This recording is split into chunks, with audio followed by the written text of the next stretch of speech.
ഏവർക്കും management and commerce കോർണറിലേക്ക് സ്വാഗതം. ഇന്ന് നമ്മൾ എടുക്കാൻ പോകുന്ന ഇന്നത്തെ ടോപ്പിക് എന്ന് പറഞ്ഞു കഴിഞ്ഞാൽ ക്രെഡിറ്റ് ആൻഡ് ഡെബിറ്റിൻ്റെ റൂൾസാണ്, നിയമവശങ്ങളാണ്. ഡെബിറ്റ് ചെയ്യേണ്ടതും ക്രെഡിറ്റ് ചെയ്യേണ്ടതിൻ്റെയും നിയമവശങ്ങളെക്കുറിച്ചാണ് നമ്മളിന്ന് ഡീറ്റെയിൽ ആയിട്ട് പോകുന്നത്. നമുക്ക് ക്ലാസ്സിലേക്ക് പോകാം. Rules of debit and credit. All accounts are divided into 5 categories for the purpose of recording the transactions.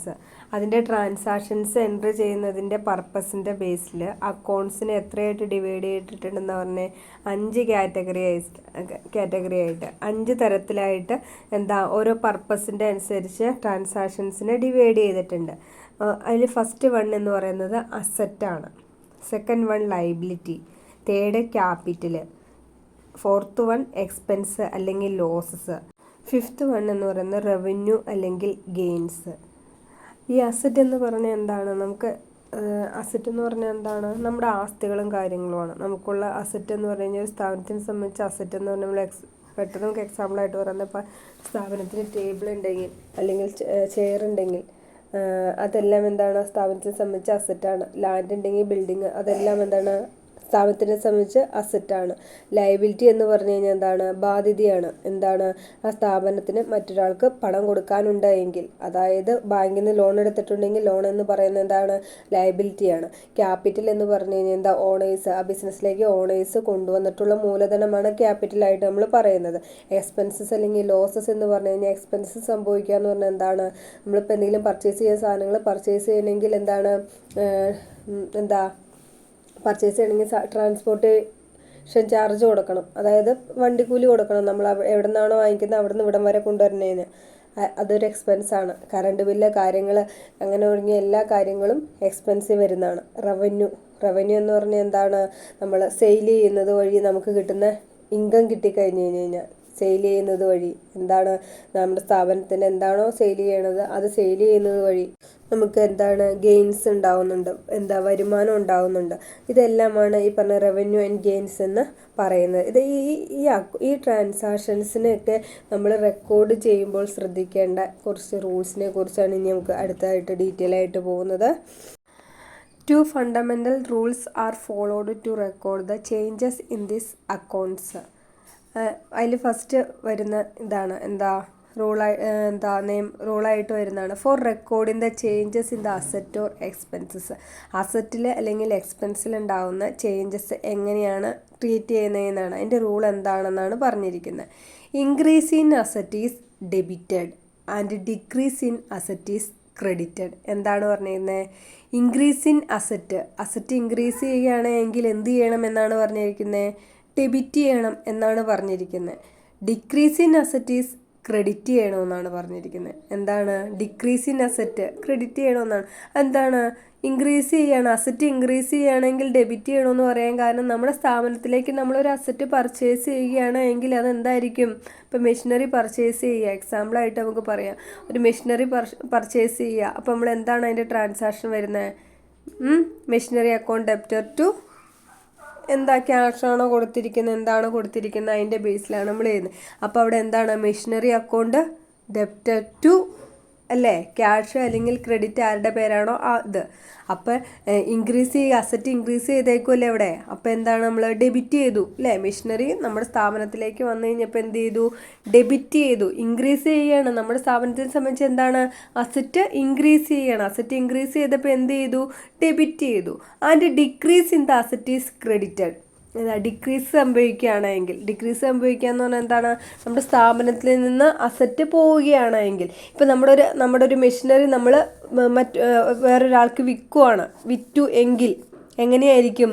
വിറ്റ് കഴിഞ്ഞാൽ നമുക്ക് എന്ത് കിട്ടും? ക്യാഷ് കിട്ടും. Cash account debtor to machinery to credit ആണ് ചെയ്യുന്നത്. എന്തുകൊണ്ടാണ്? മെഷീനറി നമ്മളിൽ നിന്ന് പോവുകയാണ്. ബേസിക് റൂൾ എന്ന് പറഞ്ഞാൽ നമ്മുടെ സ്ഥാപനത്തിലേക്ക് എന്ത് വരുന്നോ അതെല്ലാം നമ്മൾ എന്ത് ചെയ്യും? ഡെബിറ്റ് ചെയ്യും. സ്ഥാപനത്തിൽ നിന്ന് പോകുന്നത് നമ്മൾ എന്ത് ചെയ്യുന്ന പറഞ്ഞിരിക്കുന്നത്? ക്രെഡിറ്റ് ചെയ്യും എന്നാണ് ബേസിക് റൂള്. ഇങ്ങോട്ട് വരുന്നതിനെ ഡെബിറ്റ് ചെയ്യുകയും പോകുന്നതിനെ ക്രെഡിറ്റ് ചെയ്യുകയും ചെയ്യുന്നു. അതാണ് ഫസ്റ്റ് വരുന്ന increase in asset is debited and decrease in asset is credited. അസറ്റിൽ ഇൻക്രീസ് ഉണ്ടായി കഴിഞ്ഞാൽ, അസറ്റ് കൂടുതലായി കഴിഞ്ഞാൽ, അസറ്റ് വാങ്ങിക്കഴിഞ്ഞാൽ എന്ത് ചെയ്യും? നമ്മുടെ സ്ഥാപനത്തിലേക്ക് വന്നേക്കുമല്ലേ, അതിനെ ഡെബിറ്റ് ചെയ്യും. നമ്മുടെ സ്ഥാപനത്തിൽ നിന്ന് എന്തെങ്കിലും അസറ്റ് വിൽക്കുകയോ എന്തെങ്കിലും ചെയ്യുകയാണെങ്കിൽ അതെന്ത് ചെയ്യും? ക്രെഡിറ്റ് ചെയ്യും. അതാണ് ഒന്നാമത്തേത്. അടുത്ത ഇമ്പോർട്ടൻ്റ് റൂൾ എന്താ പറയുന്നത്? Increase in expenses or losses is debited and decrease in expenses or losses is credited. Increase in expenses or losses എന്ന് പറഞ്ഞാൽ എന്താ? എക്സ്പെൻസസ് അല്ലെങ്കിൽ ലോസസ്, അതായത് ചിലവുകൾ കൂടുതൽ ഉണ്ടാവുകയാണെങ്കിൽ, നമുക്ക് ചിലവ് ഉണ്ടായി കഴിഞ്ഞാൽ എന്താണ്? നമ്മൾ തന്നെ കൊടുക്കണം. എന്ത് ചെയ്യുക? അത് ഡെബിറ്റ് ചെയ്യുക. എന്ത് നമ്മൾ ചിലവ് ഉണ്ടായി കഴിഞ്ഞ് കഴിഞ്ഞാൽ, നമുക്ക് എന്തെങ്കിലും ഒരു ചിലവ് ഉണ്ടായാൽ, അല്ലെങ്കിൽ എക്സ്പെൻസ് അല്ലെങ്കിൽ ലോസസ് ഉണ്ടായെങ്കിൽ അതെന്ത് ചെയ്യണം? ഡെബിറ്റ് ചെയ്യണം. എന്തുകൊണ്ടാണ്? ഇൻക്രീസ് ചെയ്ത് കഴിഞ്ഞ് കഴിഞ്ഞാൽ ഡെബിറ്റ് ചെയ്യണമെന്ന് പറയാൻ കാരണം എന്താണ്? നമ്മളിപ്പോൾ എന്തെങ്കിലും ഒരു സർവീസസിന് അല്ലെങ്കിൽ എന്തെങ്കിലും ഒരു സാധനം വാങ്ങിച്ചതിനായിരിക്കും നമുക്ക് ചിലവ് വന്നിട്ടുള്ളത്.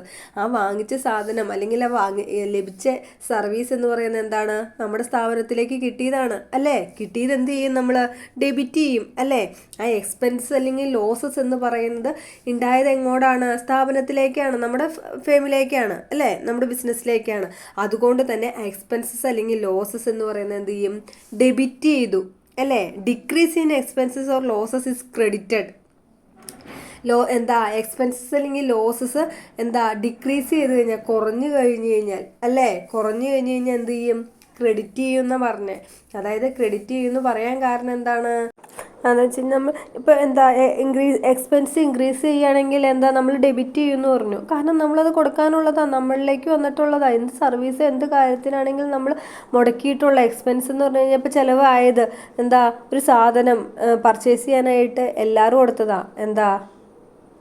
എല്ലാവരും എന്ന് വെച്ചാൽ വണ്ടിക്കാശ് കൊടുത്തതാ. വണ്ടിക്കാശ് കൊടുത്തത് നമ്മളെ സംബന്ധിച്ച് നമ്മളിലേക്ക് വന്നതല്ലേ, വന്ന സാധനത്തിനല്ലേ നമ്മൾ പൈസ കൊടുത്തത്. അപ്പോൾ അതെന്ത് ചെയ്യണം? നമ്മൾ ഡെബിറ്റ് ചെയ്യണം അല്ലേ?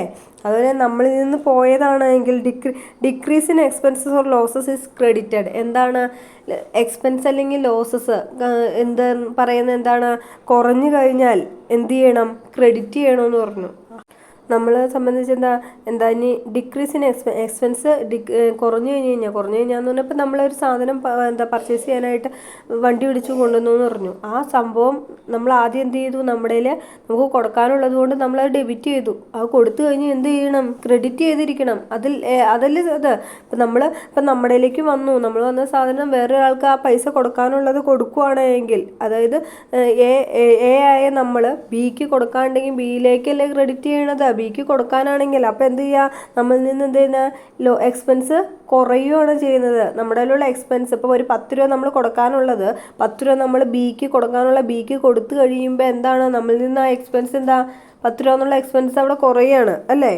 അതാണ് ലോസ്. അല്ലെങ്കിൽ decrease in expense or loss credit ചെയ്യണമെന്ന് പറയുന്നത്. ആരുടെ ബദലാണോ ആ വ്യക്തിയിൽ ക്രെഡിറ്റ് ചെയ്യണമെന്ന് പറയുന്നത്. അതാണ് രണ്ട് ഇമ്പോർട്ടൻറ്റ് കാര്യങ്ങളുടെ അസറ്റ് ആൻഡ് എക്സ്പെൻസിൻ്റെ കേസിൽ വരുന്ന ക്രെഡിറ്റ് ആൻഡ് ഡെബിറ്റ് റൂൾ എന്ന് പറയുന്നത്. ഇനി അടുത്ത സെക്ഷനിലേക്ക് നമുക്ക് പോകാം. Next one, four recording changes in liability and capital or revenue. എന്താ പറഞ്ഞിരിക്കുന്നത്? ലയബിലിറ്റീസിൽ അല്ലെങ്കിൽ ക്യാപിറ്റൽ അല്ലെങ്കിൽ റവന്യൂവിൽ ഉണ്ടാകുന്ന ചേഞ്ചസ് എങ്ങനെയാണ്, അതിൻ്റെ ഡെബിറ്റ് ആൻഡ് ക്രെഡിറ്റ് റൂൾ എങ്ങനെയാണെന്നാണ് നോക്കണം. അതിൽ first one, increase in liability is credited and decrease in liability is debited. Increase in liability is credited. Liability ബാധ്യത കൂടുകയാണ് എങ്കിൽ എന്ത് ചെയ്യണമെന്നാണ് പറഞ്ഞിരിക്കുന്നത്? ക്രെഡിറ്റ് ചെയ്യണം. And decrease in liability decrease ചെയ്യുകയാണെങ്കിൽ എന്ത് ചെയ്യണം? ഡെബിറ്റ് ചെയ്യണമെന്നാണ് പറഞ്ഞിരിക്കുന്നത്. അതിന് നമ്മൾ എക്സാമ്പിളായിട്ട് പറയാവുന്നത് ഇൻക്രീസ് ഇൻ ലയബിലിറ്റി ക്രെഡിറ്റ് ചെയ്യണമെന്ന് പറഞ്ഞു. നമുക്ക് ലയബിലിറ്റി ഉണ്ടാവുകയാണെങ്കിൽ എന്തായിരിക്കും അത്? നമുക്ക് കടം നൽകുന്ന വ്യക്തികളിൽ നിന്നായിരിക്കും നമുക്ക് ലയബിലിറ്റി ഉണ്ടാവുക. നമ്മളിപ്പോൾ എവിടെ നിന്നാണ് പർച്ചേസ് ചെയ്യുക? ഇപ്പോൾ എയിൽ നിന്ന് പർച്ചേസ് ചെയ്തു എന്ന് വിചാരിക്കുക. ഒരു സാധനം പർച്ചേസ് ചെയ്തു, ഒരു അസറ്റ് ഇത് ചെയ്തപ്പോൾ നമുക്ക് ലയബിലിറ്റി ഉണ്ടായി. പർച്ചേസ് ചെയ്തപ്പോഴാണ് നമുക്ക് ബാധ്യത ഉണ്ടായത്. അപ്പോൾ ലയബിലിറ്റി ഇൻക്രീസ് ചെയ്തു. അതെന്ത് ചെയ്യണം? ക്രെഡിറ്റ് ചെയ്യണമെന്ന് പറഞ്ഞു. ആരുടെ പാർട്ടിയിൽ നിന്നാണോ നമ്മൾ വാങ്ങിച്ചത്? ഇപ്പോൾ എയിൽ നിന്നാണ് വാങ്ങിച്ചതെങ്കിൽ എ അക്കൗണ്ട് ഇത്ര രൂപ അത് എന്ത് ചെയ്യാണ്, ക്രെഡിറ്റ് ചെയ്യുക. എസിൻ്റെ അക്കൗണ്ടിൽ ക്രെഡിറ്റ് ചെയ്യണം. അതായത് എന്താണ്, പർച്ചേസ് അക്കൗണ്ടിൽ എന്ത് ചെയ്യണം, ഡെബിറ്റ് ചെയ്യണം. Decrease in liabilities debited.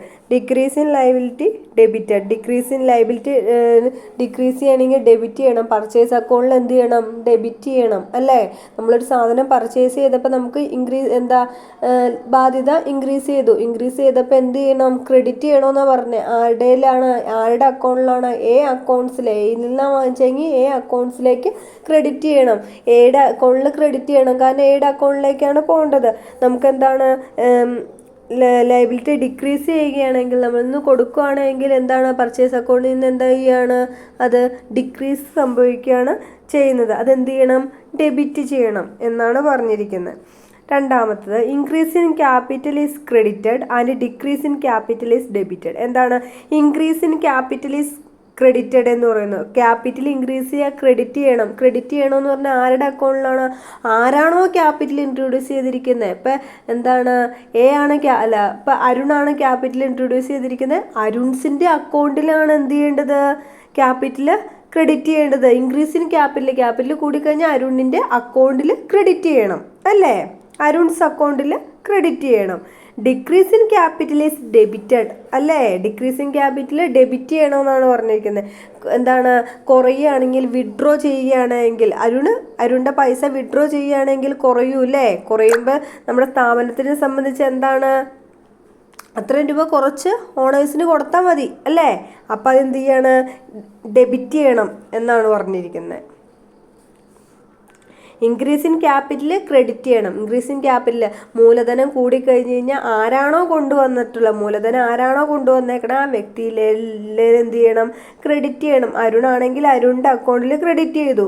Decrease in capital is debited. Capital decrease സംഭവിക്കുകയാണെങ്കിൽ, കുറവ് വിഡ്രോ ചെയ്യും. അരുൺ വിഡ്രോ ചെയ്തു, ഒരു 10,000 രൂപ വിഡ്രോ ചെയ്ത് കഴിഞ്ഞാൽ എന്ത് സംഭവിക്കണം, decrease in capital debited. Capital എന്ത് ചെയ്യണം, ഡെബിറ്റ് ചെയ്യണം. ഡെബിറ്റ് ചെയ്യണം എവിടെയായിരിക്കും, വിഡ്രോവൽ അക്കൗണ്ടിലായിരിക്കും അല്ലേ. നമ്മളെ സംബന്ധിച്ച് വിഡ്രോ ചെയ്തിരിക്കുന്നത് ഡ്രോയിങ്സ് അക്കൗണ്ടിൽ എന്ത് ചെയ്യും, ഡെബിറ്റ് ചെയ്യും അല്ലേ. അതാണ് പറഞ്ഞിരിക്കുന്നത് കേട്ടോ. ക്യാപിറ്റലിൻ്റെ കേസിൽ ഒന്നും ചിന്തിക്കാനില്ല. ബിസിനസ്സിനെ സംബന്ധിച്ച് വരുന്നതെല്ലാം ഡെബിറ്റ് ചെയ്യും, ബിസിനസ്സിൽ നിന്ന് പോകുന്നതെല്ലാം ക്രെഡിറ്റ് ചെയ്യും. ഇതാണ് ബേസിക് റൂള്. അപ്പം ഇനി അടുത്ത third one, increase in revenue or gain is credited and decrease in revenue or gain is debited.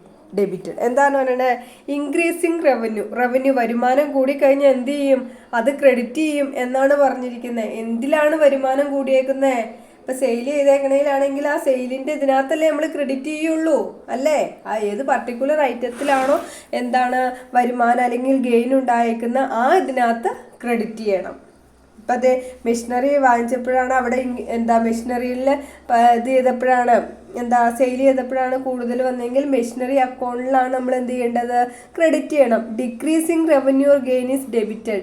Decrease സംഭവിക്കുകയാണെങ്കിൽ, റവന്യൂവിൽ എന്താണ് കുറവ് സംഭവിക്കുകയാണെങ്കിൽ അതെന്ത് ചെയ്യണം എന്നാണ് പറഞ്ഞിരിക്കുന്നത്, ഡെബിറ്റ് ചെയ്യണം അല്ലേ. ഡെബിറ്റ് ചെയ്യണമെന്നാണ് പറഞ്ഞിരിക്കുന്നത്. അപ്പോൾ ഇത്രയാണ് ബേസിക് റൂൾസ് എന്ന് പറയുന്നത്. ബേസിക് റൂളായിട്ട് പറയുന്നത് ക്രെഡിറ്റ് ആൻഡ് ഡെബിറ്റിൻ്റെ ബേസിക് റൂൾ എന്ന് പറഞ്ഞാൽ ഇത്രയും ചിന്തിച്ചാൽ മതി. നിങ്ങൾ ചിന്തിക്കേണ്ടത് ഇത്ര മാത്രമേ ഉള്ളൂ. ബിസിനസ്സിനെ സംബന്ധിച്ച് ഓണറും സെപ്പറേറ്റ് ആണ്, ബാക്കി എല്ലാ ആൾക്കാരും സെപ്പറേറ്റ് ആണ്. ബിസിനസ് എന്ന് പറയുന്നത് എന്താണ്, ഒരു എൻ്റയർലി അവരിൽ നിന്നെല്ലാം മാറി നിൽക്കുന്ന ഒരു വ്യക്തിയായിട്ട് കൺസിഡർ ചെയ്യാമെന്ന് വിചാരിക്കുക. ബിസിനസ് എന്ന് പറഞ്ഞാൽ എന്താണ്, സെപ്പറേറ്റ് ആയിട്ട് നിൽക്കുക അല്ലേ. അവിടെ വേറെ ഓണേഴ്സിൻ്റെ ഫണ്ടോ മറ്റേൻ്റെ ഫണ്ടോ ഒന്നും മിക്സ് ചെയ്യേണ്ട കാര്യമില്ല. അപ്പോൾ ബിസിനസ്സിലേക്ക് എന്ത് വന്നിട്ടുണ്ടോ അതെല്ലാം എന്ത് ചെയ്യാണ്, ഡെബിറ്റ് ചെയ്യണം. ബിസിനസ്സിൽ നിന്ന് പോയിട്ടുണ്ടോ അതെല്ലാം ക്രെഡിറ്റ് ചെയ്യണം അല്ലേ. ലയബിലിറ്റി കൂടിക്കഴിഞ്ഞാൽ എന്ന് പറഞ്ഞു കഴിഞ്ഞാൽ, അല്ലെങ്കിൽ അസറ്റ് കൂടിക്കഴിഞ്ഞ് കഴിഞ്ഞാൽ ഏത് സാധനത്തിലേക്കാണോ അസറ്റ് നമ്മളിലേക്ക് വന്നു ചേരുന്നതെല്ലാം ഡെബിറ്റ് ചെയ്യുകയും നമ്മളിൽ നിന്ന് പോകുന്നതെല്ലാം ക്രെഡിറ്റ് ചെയ്യുകയും ചെയ്യുന്നു അല്ലേ. അതിപ്പോൾ അസറ്റിൻ്റെ കേസിൽ പറഞ്ഞു, ലയബിലിറ്റീസിൻ്റെ എക്സ്പെൻസിൻ്റെ കേസിലെല്ലാം പറഞ്ഞു. നമ്മൾ ആ എക്സ്പെൻസും കാര്യങ്ങളും ഒക്കെ ട്രീറ്റ് ചെയ്യുന്ന എന്താണെന്ന് ചിന്തിച്ചാൽ മതി. ഇപ്പം എക്സ്പെൻസ് വരികയാണ് എങ്കിൽ, എക്സ്പെൻസ് കൂടുതലായിട്ട് വരുവാണെങ്കിൽ ഡെബിറ്റ് ചെയ്യുമെന്ന് പറയുമ്പോൾ എന്താ, ഇൻക്രീസ് ചെയ്ത് കഴിഞ്ഞ് കഴിഞ്ഞാൽ നമ്മൾ കൊടുക്കേണ്ട പൈസയാണ് അല്ലേ. നമ്മൾ എപ്പോഴാണെങ്കിലും അത് കൊടുക്കേണ്ടതാണ്. അപ്പം നമ്മളെ സംബന്ധിച്ച് എന്താണ്, അത് എക്സ്പെൻസ് ഇൻക്രീസ് ചെയ്യുകയാണ്. അതെന്താ, നമ്മളിലേക്ക് വന്നിട്ടുള്ള കാര്യത്തിനാണ് നമ്മൾ എന്ത് ചെയ്യുക, എന്തും വന്നിട്ടുള്ളതിനാണ് നമ്മൾ പൈസ കൊടുക്കുന്നത് അല്ലേ. അപ്പം ചിന്തിക്കേണ്ടത് എത്രേ ഉള്ളൂ, നമ്മുടെ സ്ഥാപനത്തിലേക്ക് വരുന്നതെല്ലാം ഡെബിറ്റ് ചെയ്യുകയും പോകുന്നതെല്ലാം ക്രെഡിറ്റ് ചെയ്യുകയും ചെയ്യുന്നു. അപ്പോൾ നമ്മൾ എന്ത് കാര്യമാണെങ്കിലും ചിന്തിച്ചതിന് ശേഷം, അതായത് ബിസിനസ് എപ്പോഴും എന്താണ്, ഓണറിൽ നിന്ന് സെപ്പറേറ്റ് ആയിട്ട് നിൽക്കുന്ന ഒരു ഇതായിട്ട് കണ്ട് അങ്ങനെ നമ്മൾ എല്ലാ കാര്യങ്ങളെ ട്രീറ്റ് ചെയ്യാനായിട്ട് ചെയ്യുകയാണെങ്കിൽ ഈ റൂൾസ് എളുപ്പമാണ്. ഈ റൂൾസ് നമ്മൾ മനസ്സിലാക്കി പഠിക്കുക. റൂൾസ് എപ്പോഴും എന്താ, മനസ്സിലാക്കി പഠിക്കുകയാണെങ്കിൽ ട്രീറ്റ്മെൻറ്റും ട്രാൻസാക്ഷൻസും കാര്യങ്ങളും എല്ലാം നമുക്ക് എന്താണ് കൃത്യമായിട്ട് നമുക്ക് എഴുതാനായിട്ട് പറ്റും. അപ്പോൾ നിങ്ങൾക്ക് ഇന്നത്തെ ക്ലാസ് എന്തെങ്കിലും തരത്തിൽ നിങ്ങൾക്ക് പ്രയോജനകരമായി തോന്നിയെങ്കിൽ മറ്റുള്ളവരിലേക്ക് ഷെയർ ചെയ്തെത്തിക്കുക. ആദ്യമായിട്ട് കാണുന്നവരാണെങ്കിൽ സബ്സ്ക്രൈബ് ചെയ്ത് സപ്പോർട്ട് ചെയ്യുക. തൊട്ടടുത്ത് കാണുന്ന ബെല്ലൈക്കൺ ഒന്ന് എനേബിൾ ചെയ്തിടുകയാണെങ്കിൽ പിന്നീട് വരുന്ന വീഡിയോസും ക്ലാസ്സുകളും നിങ്ങൾക്ക് കിട്ടും. അപ്പം നിങ്ങൾക്ക് എന്താ ക്ലാസ്സിലെ കാര്യങ്ങളെ സംബന്ധിച്ച് എന്തെങ്കിലും ഡൗട്ടുകളോ കാര്യങ്ങളോ ഉണ്ടെങ്കിൽ, അല്ലെങ്കിൽ എന്തെങ്കിലും സജഷൻസ് ഉണ്ടെങ്കിൽ അതെല്ലാം കമൻറ്റിൽ അറിയിക്കുക കേട്ടോ. അപ്പോൾ thanks for watching. Love you all.